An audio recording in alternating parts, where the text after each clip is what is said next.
قالوا ليوسف وأخوه أحب إلى أبينا منا ونحن عصبة إن أبانا لفي ضلال مبين اقتلوا يوسف أو اطرحوه أرضا يخل لكم وجه أبيكم وتكونوا من بعده قوما صالحين. قال قائل منهم لا تقتلوا يوسف وألقوه في غيابة الجب يلتقطه بعض السيارة إن كنتم فاعلين. قالوا يا أبانا ما لك لا تأمنا على يوسف وإنا له لناصحون أرسله معنا غدا يرتع ويلعب وإنا له لحافظون. قال إني ليحزنني أن تذهبوا به وأخاف أن يأكله الذئب وأنتم عنه غافلون. قالوا يا أبانا ما لك لا تأمنا على يوسف وإنا له لناصحون أرسله معنا غدا يرتع ويلعب وإنا له لحافظون. قال إني ليحزنني أن تذهبوا به وأخاف أن يأكله الذئب وأنتم عنه غافلون. قالوا لئن أكله الذئب ونحن عصبة إنا إذا لخاسرون. فلما ذهبوا به وأجمعوا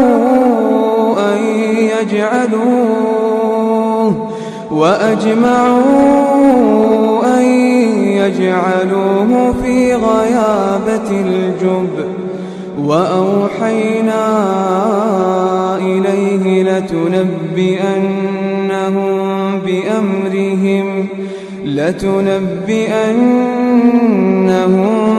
بأمرهم هذا وهم لا يشعرون.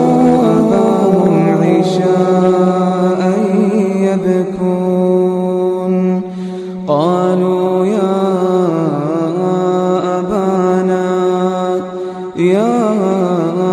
أبانا إنا ذهبنا نستبق وتركنا يوسف عند متاعنا فأكله الذئب وما أنت بمؤمن لنا ولو كنا صادقين. وجاءوا على قميصه بدم كذب قال بل سولت لكم أنفسكم أمرا فصبر جميل والله المستعان على ما تصفون. وجاءت سيارة فأرسلوا واردهم فأدلى دلوه قال يا بشرى هذا غلام وأسروه بضاعة والله عليم بما يعملون. وشروه بثمن بخس دراهم معدودة وكانوا فيه من الزاهدين. وقال الذي اشتراه من مصر لامرأته أكرمي مثواه عسى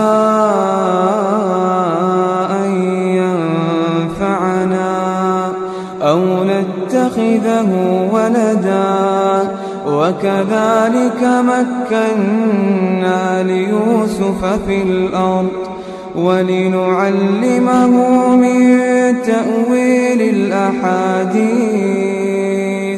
والله غالب على أمره ولكن أكثر الناس لا يعلمون.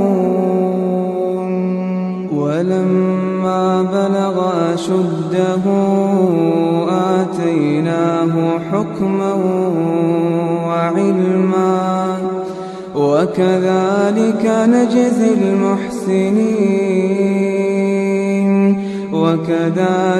نجزي المحسنين. وراودته التي هو في بيتها عن نفسه وغلقت الأبواب وقالت هيت لك قال معاذ الله إنه ربي أحسن مثواي إنه لا يفلح الظالمون. ولقد همت به وهم بها لولا أن رأى برهان ربه كذلك لنصرف عنه السوء والفحشاء إنه من عبادنا المخلصين. واستبق الباب وقدت قميصه من دبر وألف يا سيدها لدى الباب قالت ما جزاء من أراد بأهلك سوءا إلا أن يسجن أو عذاب أليم. قال هي راودتني عن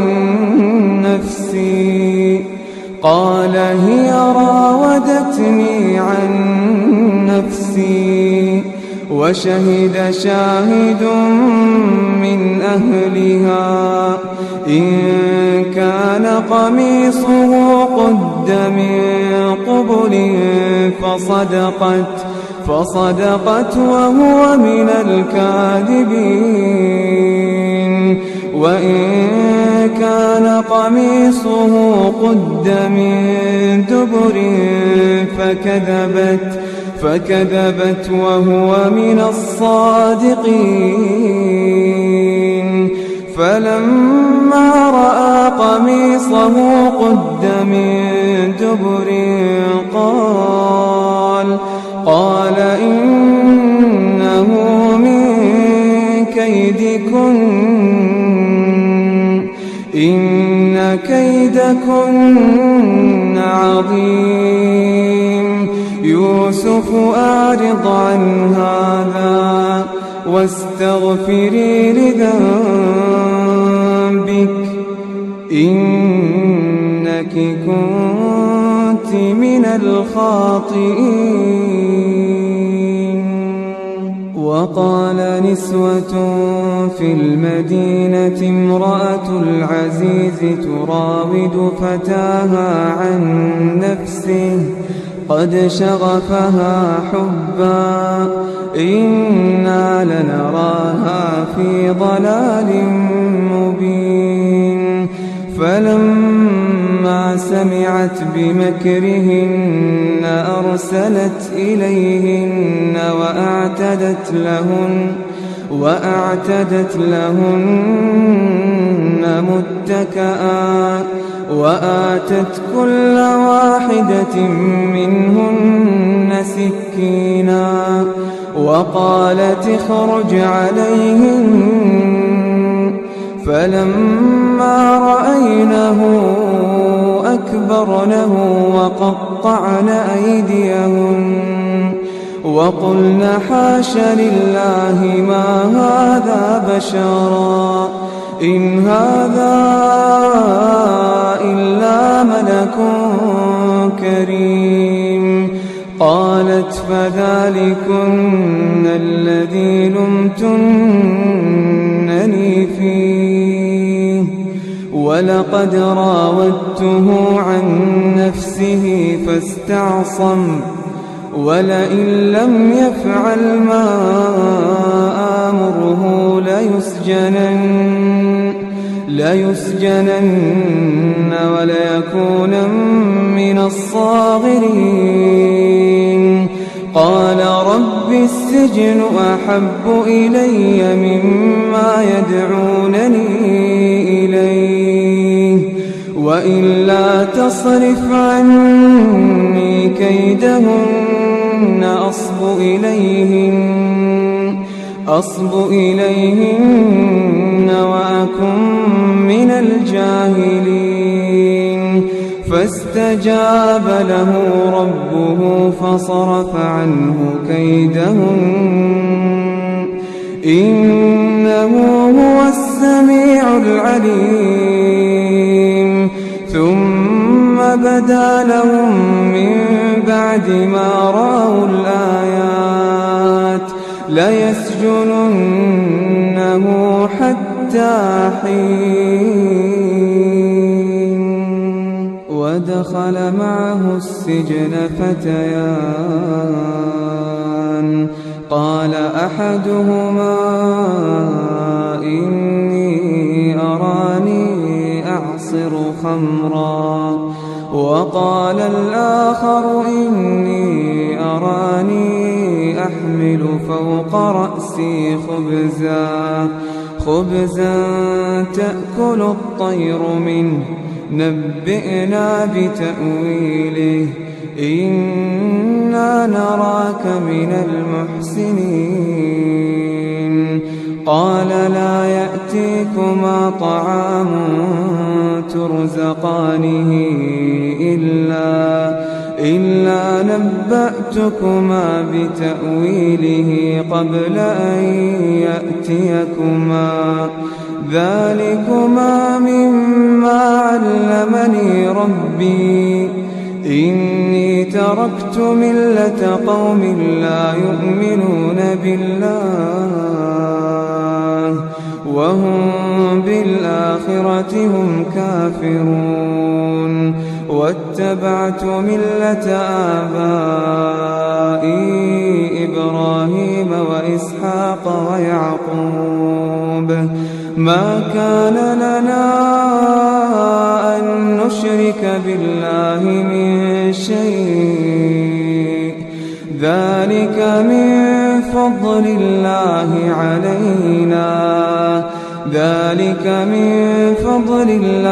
علينا وعلى الناس